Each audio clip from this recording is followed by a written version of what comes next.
नासिर का घर यूनिवर्सिटी के उक़ब में वाक़ गांव में था। गांव में जाने का रास्ता यूनिवर्सिटी से आगे था। अक्सर लोग गांव आने जाने के लिए वही रास्ता अख्तियार करते थे जिनके पास अपनी अपनी सवारी होती थी, लेकिन पैदल चलने वाले लोग यूनिवर्सिटी में से गुजरकर यूनिवर्सिटी के उक़बी गेट से गांव की तरफ जाते थे, क्योंकि इस तरफ यूनिवर्सिटी की हद ख़त्म होते ही गांव की हद शुरू हो जाती थी और इस तरह गांव तक चंद मिनट में पहुंचा जा सकता था। नासिर को जब भी कभी अपनी मोटरसाइकिल के बजाय यूनिवर्सिटी की बस में शहर जाना पड़ता तो वो यूनिवर्सिटी के पीछे वाले गेट से यूनिवर्सिटी में दाखिल होकर बस में सवार होता और वापसी पर उसी बस के जरिए यूनिवर्सिटी में उतरता और वहां से पैदल ही वो पीछे वाले गेट से अपने घर चला जाता था। इस रास्ते पर शुरू में खेत थे, फिर बस्ती वालों का कब्रिस्तान था जिसमें एक बुजुर्ग का मज़ार भी था और वहाँ हर साल बुजुर्ग का उर्स मनाया जाता था। कब्रिस्तान के करीब से रास्ता गुजरकर बस्ती में जाता था जिसमें 20-25 घर भी थे और इनके दरमियान कुछ खेत भी थे जिनमें आमों के 20 दरख्त थे। बस्ती के बच्चे सारा दिन इन खेतों में खेलते और दरख्तों पर चढ़ते उतरते रहते थे। नासिर नौजवान था और शहर में मुलाजमत करता था। सर्दियों का मौसम था। नासिर की मोटरसाइकिल ख़राब थी, इसलिए वो यूनिवर्सिटी की बस पर शहर जाया करता था। एक दिन उसे घर वापस जाने में देर हो गई तो यूनिवर्सिटी की बस ना मिल सकी। 7 बजे आखिरी बस जा चुकी थी। चुनाचा वो रंगपुर जाने वाली मुसाफिर बस में सवार हुआ और यूनिवर्सिटी के गेट के पास उतरकर यूनिवर्सिटी में दाखिल हुआ। यूनिवर्सिटी में सन्नाटा छाया हुआ था।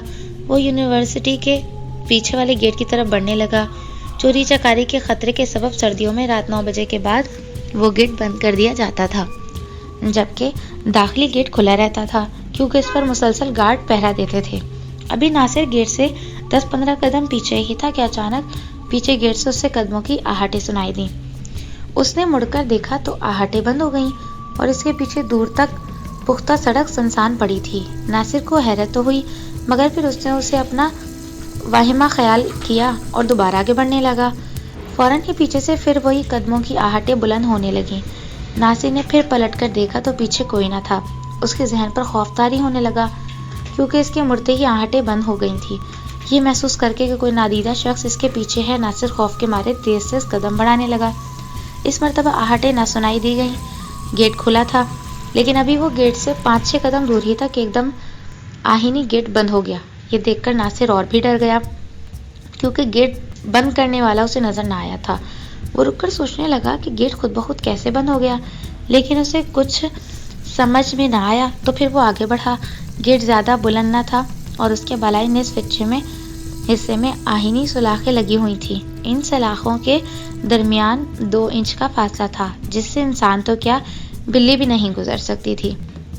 गेट पर भारी कुफ्ल लगा हुआ था। नासिर सुलाखों को पकड़कर बुलंद हुआ और गेट के ऊपर से गुजरकर दूसरी तरफ उतर गया। बस्ती को जाने वाला रास्ता खेतों में से गुजरता था। इस रास्ते पर एक आदमी चला जा रहा था। नासिर खौफ के मारे तेज कदम उठाता इसके करीब पहुंच गया। उस आदमी ने पलटकर देखा तो नासिर को उसकी शक्ल कुछ जानी पहचानी महसूस हुई। वो अधेड़ उम्र शख्स था और उसने देहाती लिबास पहना हुआ था। कहाँ जा रहे हो जवान? उस आदमी ने नासिर से पूछा और हाथ नासिर की तरफ बढ़ाया। बस्ती जा रहा हूँ चाचा, तुम कहाँ जाओगे? नासिर ने कहा। उससे हाथ मिलाया तो उस आदमी का हाथ बर्फ की मानिंद सर्द था। मैं इधर जा रहा हूँ, आओ, उस शख्स ने अजीब से लहजे में कहा। इस आदमी की वजह से नासिर का वो खौफ दूर हो गया जो गैबी आहटों के सबब पैदा हुआ था और इस आदमी के साथ साथ आगे बढ़ने लगा, मगर साथ ही वो अपने जहन पर जोर देकर याद करने की कोशिश कर रहा था कि उस आदमी को उसने पहले कहाँ देखा, वो कौन शख्स था, मगर काफ़ी कोशिश के बावजूद उसे याद ना आ सका। जल्द ही वो कब्रिस्तान के करीब पहुंच गए। कब्रों के करीब पहुंचकर वो आदमी रुक गया। नासिर रुककर उसके आदमी की तरफ देखने लगा। क्या बात है चाचा, रुक क्यों गए? नासिर ने पूछा। यहाँ मेरे बेटे की कब्र है, आओ जरा कब्र को देखते चलें। नहीं चाचा, मुझे पहले ही काफ़ी देर हो चुकी है, तुम देखो, मैं चलता हूँ। अरे 2 मिनट लगेंगे बेटा, कब्रों की ज़ियारत का सवाब काम है, पीर का मज़ार भी है, मैं तो रोज़ाना सलाम करके जाता हूँ। आओ शाबाश, उस आदमी ने कहा तो नासिर मजबूरन उसके साथ कब्रिस्तान में दाखिल हो गया। अब वो उस आदमी के आगे आगे चल रहा था। अभी वो थोड़ी ही दूर गए थे कि अचानक एक आवाज़ सुनाई दी। लो भाई, आज तो चाचा देवनासी बस्ती के नौजवान को घेर कर ला रहा है। वो आवाज़ एक कब्र से आई थी। नासिर के जहन को जोर का झटका लगा और वो शख्स को पहचान गया। वो आदमी चचा देनू ही था जो गांव के मोची था, और 1 साल पहले नासिर ने उससे अपना जूता मुरम्मत कराया था। 6 माह पहले वो टीबी के मरज के सबब मर गया था, मगर अब वो जिंदा दिखाई दे रहा था। नासिर समझ गया कि ये आदमी देनू नहीं, इसकी रूह है।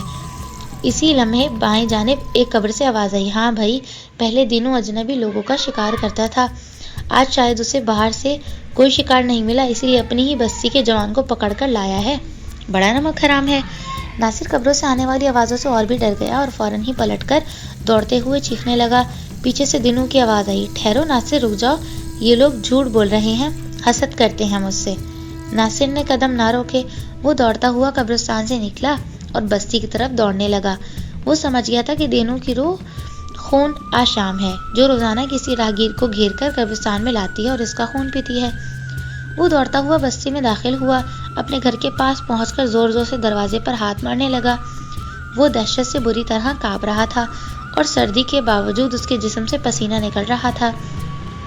चंद लम्हों बाद उसकी माँ ने दरवाजा खोला तो नासिर हाथ से उसे एक तरफ हटाता हुआ घर में दाखिल हुआ और दौड़ता हुआ अपने कमरे में दाखिल हुआ कर मुंह के बल अपने बिस्तर पर जा गिरा। दूसरे ही लम्हे इस पर बेहोशी तारी हो गई। सुबह उसे होश आया तो उसके पास चारपाई पर उसकी माँ बैठी थी, जबकि करीब ही कुर्सी पर एक मौलवी साहब बैठे थे। लो, तुम्हारे बच्चे को होश आ गया है बीबी, नासिर आंखें खोलते देखकर मौलवी ने उसकी माँ से कहा। मगर मौलवी साहब, इसे हुआ क्या है? शायद डर गया होगा, बहरहाल असल बात ये खुद बताएगा। बेटा तुम बताओ, रात तुम बहुत खौफजदा थे और बिस्तर पर गिरकर बेहोश हो गए थे। नासिर ने गुज़श्ता रात पेश आने वाला वाकया बताया तो माँ ने हैरतज़दा होकर पूछा, इस कमबख्त दिनों मोची को मरने के बाद भी चैन नहीं? क्या मतलब? क्या वो मरने से पहले भी बेचैन रहता था? मौलवी ने चौंक कर पूछा।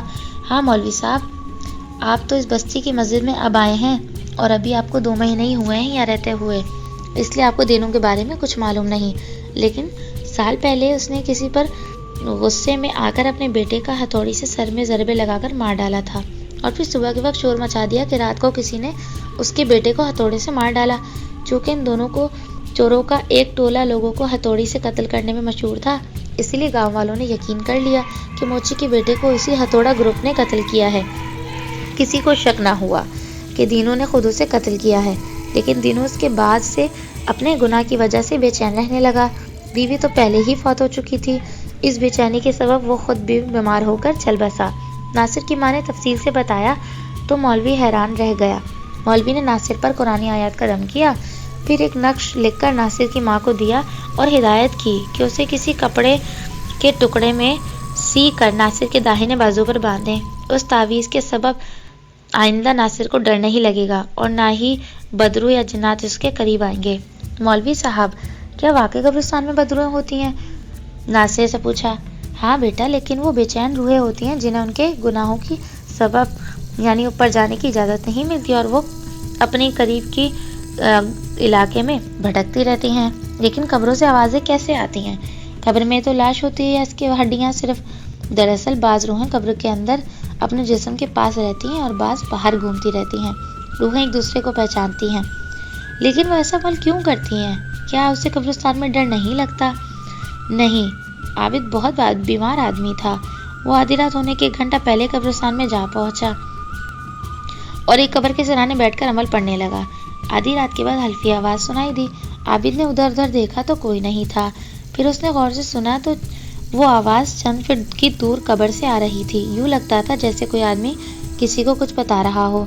आबिद उठकर कब्र के करीब गया और कब्र के सिरहाने जाकर बैठ गया और गौर से आवाज़ें सुनने लगा। लेकिन आवाज़ें सुनते ही आबिद पर इतनी दहशत तारी हुई कि वो कांपने लगा। कब्र से हौलनाक चीखों पुकार की आवाज़ें सुनाई दे रही थी। आबिद रास्ता हुआ उन आवाज़ों को सुनता हुआ वहाँ से भाग निकला कि मुझे मत मारो, मुझसे गलती हुई है, मैं गुनहगार हूँ, मेरा गोश्त मत नोचो, मैं मर गया, बस करो। कब्र से मुर्दे की आहो बुका की आवाज़ें आ रही थी। मुझे ऐसा दर्दनाक अजाब मत दो, मैं अपने जुर्म को तस्लीम कर देता हूँ। आबिद इन आवाज़ों को सुनकर इतना दहशतज़दा हुआ कि चीखता हुआ कब्रिस्तान से भाग निकला और घर आकर दम लिया। घर आते ही इतना तेज़ बुखार हुआ कि 7 दिन तक वो तड़पता रहा। एक दरवेश कामिल से उसका रूतंदहानी इलाज करवाया तो वो दुरुस्त हो गया। फिर उसने उसके कब्र के बारे में तहकीकात की तो पता चला کہ وہ ایک ڈاکو کی قبر تھی جو امیروں غریبوں کو لوٹتا اور لوٹ کے مال سے اس نے اپنے لیے عالیشان بنگلہ تعمیر کرایا۔ بنگلے پر اس نے لاکھوں خرچ کیے۔ جس علاقے میں اس نے بنگلہ تعمیر کرایا اس علاقے کے لوگ نہیں جانتے تھے کہ وہ ڈاکو ہے۔ بہرحال ڈاکو نے لاکھوں روپے کا فرنیچر لا کر بنگلے میں سجایا اور اس کی خوب آرائش کی، مگر جب پہلی رات وہ بنگلے میں سویا تو آسمان پر کالے بادل چھا گئے، بجلیاں چمکنے لگیں۔ جب پھر بجلی کی ایک لہر کڑکتی ہوئی اس کے بنگلے پر گری اور بنگلہ جل کر راکھ ہو گیا۔ ڈاکو بھی جل کر کوئلہ ہو گیا۔ دوسرے دن لوگوں نے بنگلے کی راکھ سے اس کی جلی ہوئی لاش نکالی اور اسے غسل دیے بغیر قبر میں دفن کر دیا، کیونکہ لاش کی ہڈیاں تک کوئلہ ہو چکی تھی۔ یہ سن کر عابد سمجھ گیا کہ قبر میں ڈاکو کی روح کو عذاب کے فرشتے اس کے ظلم و ستم اور گناہوں کی سزا دیتے ہیں اور قیامت تک وہ اسی سزا میں مبتلا رہے گا۔ اتنا بول کر مولوی خاموش ہو گیا۔ مولوی صاحب، اب تو ناصر کو بدروحیں نہیں ڈرائیں گی مگر تعویذ کی بدولت اس کو نقصان نہیں پہنچائیں گی۔ مولوی صاحب، کیا میں بھی کسی قبر سے اٹھنے والی آوازوں کو سن سکتا ہوں؟ ہاں، لیکن صرف رات کے وقت ہی وہ آوازیں سنائی دی جا سکتی ہیں۔ پھر اس نے ایک بار اور ناصر پر دم کیا اور رخصت ہو گیا۔ ناصر کے تندرست ہونے پر اس کی ماں خدا کا شکر ادا کرنے لگی۔ ناصر پر قبر کی آوازیں سننے کا بھوت سوار ہو گیا تھا۔ ایک دن اس نے اپنے ایک دوست آصف کو بتایا کہ بعض قبروں میں مردوں کا عذاب ہوتا ہے تو ان کی چیخ و پکار سے قبر سے باہر سنائی دیتی ہے۔ میں آج رات ان آوازوں کو سننے جا رہا ہوں۔ میں بھی چلوں گا، آصف نے پرجوش لہجے میں کہا۔ نہیں، تم ڈر جاؤ گے یار۔ مجھے ڈر نہیں لگتا، میرا دل بہت مضبوط ہے۔ تو ٹھیک ہے، سورج ڈوبنے کے بعد میرے گھر آ جانا، وہاں سے قبرستان کی طرف چلیں گے، ناصر نے کہا۔ چنانچہ شام کو مغرب کے بعد آصف ناصر کے گھر آیا تو ناصر نے اس کے ساتھ قبرستان کی طرف چل دیا۔ اندھیرا پھیل چکا تھا۔ تھوڑی دیر بعد وہ قبرستان پہنچ گئے۔ وہ قبرستان میں داخل ہوئے تو وہاں گہرا سناٹا چھایا ہوا تھا۔ ناصر ان قبروں کی طرف بڑھنے لگا جہاں دینو موچی کی روح سے اسے لے گئی تھی اور قبروں سے آواز آئی تھی، ناصر، ابھی اور کتنی دور جانا ہے؟ بس چند قدم اور۔ کیا تمہیں ڈر لگ رہا ہے؟ نہیں، لیکن اگر کسی بدروح نے ہمیں پکڑ لیا تو؟ بے فکر رہو، بدروحیں اپنی قبروں میں ہیں، وہ آدھی رات کے بعد ہی باہر نکلتی ہیں۔ آصف نے کچھ کہنے کے لیے منہ کھولا ہی تھا کہ اچانک بائیں طرف سے ایک بھیانک آواز آئی، ہوشیار، خبردار۔ اس آواز کو سن کر وہ دونوں بے اختیار اچھل پڑے۔ انہوں نے آواز کی سمت دیکھا تو کچھ فاصلے پر ایک آدمی بیٹھا ہوا دکھائی دیا جس نے سفید لباس پہنا ہوا تھا۔ یہ شاید قبرستان کا چوکیدار تھا۔ ناصر کچھ نہ بولا۔ وہ قبر پر بیٹھے شخص کی طرف بڑھا تو چوکیدار کی آواز دوبارہ آئی، ہوشیار، خبردار۔ وہ دونوں اس کے قریب پہنچے تو اس آدمی نے پلٹ کر ان کی طرف دیکھا تو ان کے رونگٹے کھڑے ہو گئے اور صرف آصف کپکپانے لگا۔ وہ چوکیدار نہیں تھا بلکہ ایک مردے کا ڈھانچہ تھا۔ ڈھانچے کو دیکھ کر ناصر بھی خوفزدہ ہو گیا، لیکن آصف تو کانپ رہا تھا۔ او نادان لڑکو، یہاں کیا کرنے آئے ہو؟ اس ڈھانچے نے غضبناک لہجے میں ان سے پوچھا۔ کچھ نہیں، آصف خوف کی شدت سے ہکلایا۔ بکو مت، خیریت چاہتے ہو تو اپنی جگہ سے حرکت مت کرنا، ڈھانچے نے اسے ڈانٹتے ہوئے کہا۔ اسے پکڑ کر ہمارے حوالے کر دو، ہمیں بھوک لگی ہے۔ اچانک ارد گرد کی چند قبروں میں سے بھیانک آواز آئی۔ یہ سن کر آصف پر دہشت طاری ہو گئی اور وہ پلٹ کر قبرستان سے باہر کو بھاگا۔ ناصر ڈر کے باوجود کھڑا رہا۔ ارے کم بخت، ایک بھاگ گیا ہے، اسے تو پکڑ لو، ہمیں پیاس لگی ہے، قبروں سے چیختی ہوئی آوازیں آئیں۔ یہ سن کر ناصر خوف سے کانپنے لگا۔ ڈھانچہ جس نے سفید کپڑا پہنا ہوا تھا ناصر سے ایک گز دور ہی رہ گیا تھا۔ ناصر کو حیرت ہوئی۔ اسے مولوی صاحب کی بات یاد آئی کہ بدروحیں اس کے قریب نہیں آئیں گی، نہ نقصان پہنچائیں گی۔ ناصر، اپنے بازو سے تعویذ اتار کر پھینک دو، ڈھانچے نے خوفزدہ لہجے میں کہا، لیکن ناصر دلیری سے اس کی طرف بڑھا اور ڈھانچہ چیختا ہوا پلٹ کر بھاگنے لگا، پھر درختوں کے پاس جا کر غائب ہو گیا۔ تب ناصر پلٹ کر چل دیا۔ وہ قبرستان سے باہر آیا تو آصف راستے پر بے ہوش پڑا تھا۔ ناصر نے قریبی نالے سے پانی لا کر اس پر چھڑکا تو آصف کو ہوش آیا۔ ناصر اس کا ہاتھ پکڑ کر گھر کی طرف چل دیا، مگر اس نے دل میں عہد کر لیا کہ آئندہ وہ کبھی رات کو قبرستان میں نہیں آئے گا۔ ہمارے چینل فن فٹ کو سبسکرائب کیجیے، ویڈیوز کو لائک اور شیئر کیجیے اور ہمارے ساتھ جڑے رہنے کے لیے بیل آئیکن کو دبانا نہ بھولیے۔